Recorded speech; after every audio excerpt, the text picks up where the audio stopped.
All right, here we go. Ready, girl? We got some chainsawing going on there, over there, because the crazy storm yesterday. So we got some new developments, right? And we're going to talk about. We were getting somewhere, and then now do these new developments make our trust go back some, right? So, for instance, the bed. I made her get on the bed, right? I used pressure to get her on the bed. Then all of a sudden she started walking, right? So I tried the food, then I tried the lure. Or actually, I tried the lure first, then I tried putting. I always try the lure first, and then if they won't do it, then I'll try putting the food on it so they can eat off of it, see that it's no big deal. Then I'll make them do it, show them that it's not a big deal. So, anyways, after that, she started going on it, right? Inside, she's a lot better, right? She's not going into her crate as much. Now, we've had two other dogs that I say she's kind of going after, maybe correcting their energy. But I might be a little overly cautious with fearful dogs because I feel like they're more likely to, instead of just correct and stop, they're more likely to correct and keep going, right? Especially with, so like Ginger, she'll go into a submissive position when she gets corrected, but she wants to keep trying, right? So instead of like, okay, she corrected me, I'm going to go away, she wants to keep trying with it, right? Like, so like Willie will until we have her head down on the ground, and she'll be like, oh, come on, buddy, let's play, let's play, right? So that's when I step in, right? So if she won't listen to that level of a correction, I step in and take it away. Ideally, she would listen to it earlier, but she doesn't, right? So that's one that she went after, right? And that one, because Ginger was in a submissive spot, she like pounced on it, right? And just kind of froze on it. And I'm like, hey, come on. And she comes off really quick with a hey. So the next one is Smiley come in. She did real good. She smelled Smiley's good. And Smiley starts to get playful, right? And so this is why I don't like to play inside. But I don't have a fenced yard, and I don't have other hands, so I can't exactly let it go out here. So anyways, plus I needed to see if she was going to be okay with Smiley walking through, right? So Smiley starts doing her little stand-up thing, and that's when she's like, ah. So I'm just like, hey. And it's a double, right? The hey is to tell her she doesn't have to go after Smiley because I'm going to take care of it, right? And so when I do the hey, I grab Smiley collar and I sit her back, right? And then she backs up from the hey in itself. So now Smiley's learning that hey means you're going to have to stop doing what you're doing, right? And so she sees that I do that with Smiley, so she sees that I'm advocating for her when she's in that headspace, is the idea behind it anyways. Some people will say that's stupid. They don't see it. They see what you're doing, dude. Now, sometimes when they're in a crazy headspace, especially these fearful ones, maybe they don't, but that's okay. If nothing else, she's listening to the hey and she's knowing she doesn't have to escalate, so she can get to that point and then, what's it called? Disengage. That's the word I'm looking for. And more importantly, I mean, that's important, but more importantly for Smiley, she needs to know to settle the hell down, because she doesn't do, right? So they will get to a point wherever you disrupt it, if you can be as consistent at the point with which you disrupt the behaviors, they're going to start doing that as a cutoff. You're going to hear people say, oh, they're just going to stop doing that and go to the next thing. No, everything is an escalation. If you consistently stop it somewhere, they're going to stop there. They don't just start skipping things, you know, depending on how you do it. Let's see if she walks up on the bed.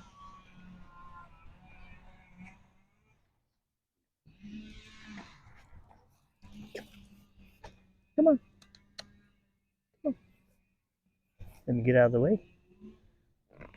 Right, so when I did this, it was over in the grass, so it was much higher.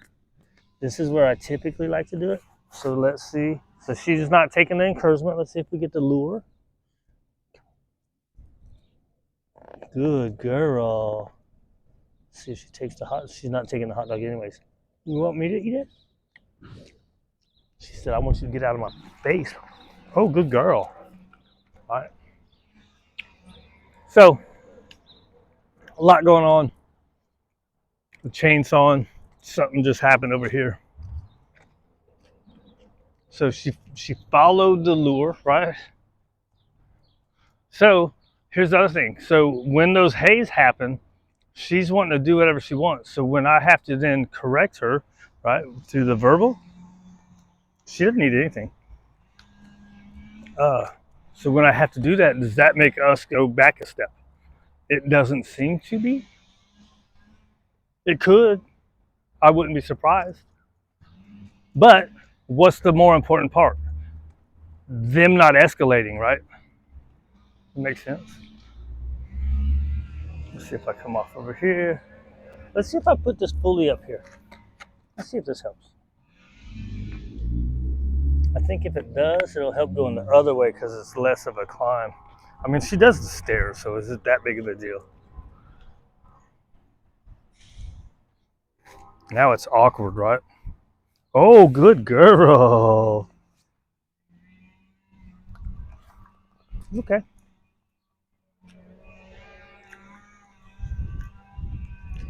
So, did it need to be halfway off? Probably not.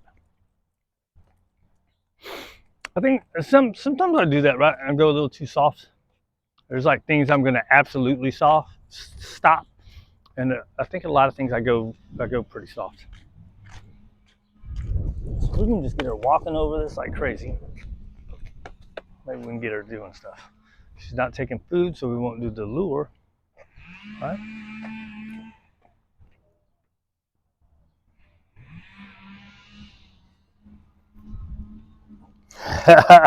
I guess it did help being off the side, right? And even like weird stuff like this, seeing you do stuff like a lot of my movements inside, she's a lot less. She backs off a lot less, right? So who knows what happened before? We know that the last 2.5 years or so, good girl, right? So why is it that this way she doesn't want to do it? It's not that much higher. Still getting used to it, right?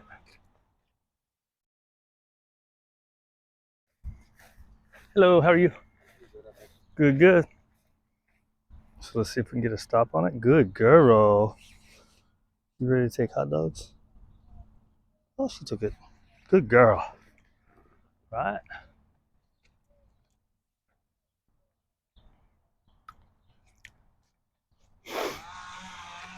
So do we think we can get any kind of luring yet? Probably not with it being angled right. Let's see if she goes on her own. Let's see if I step forward a little. Good.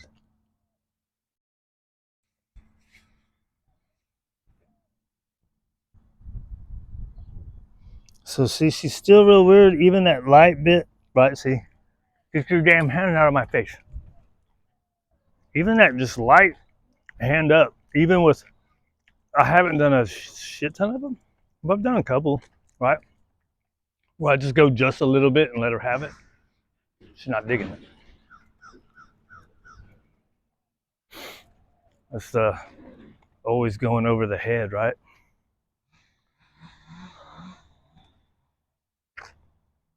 Let's see if we just get her to walk up and step on it and stand there for a second, and we'll give up on it. That's a lot going on.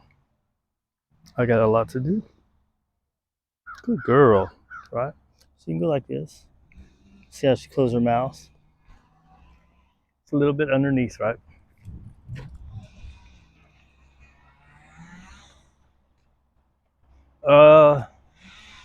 And besides, obedience stuff is whatever, right? So now it's getting through that stuff that helps build their confidence, I think, right? Where the sit and the down in and of itself is kind of unimportant, but it's kind of getting over stuff and uh, like say the hand motion. Getting over that hand motion is all confidence building, right? All this kind of crap. You want to go walk around? Here, let's do one more time. See if I push it too much. Let's see if I don't stop. There we go. Good girls.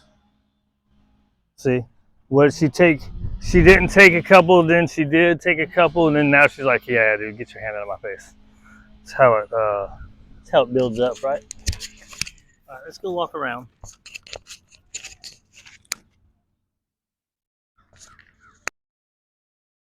Off. You're supposed to hit stop first. Where's the stop button?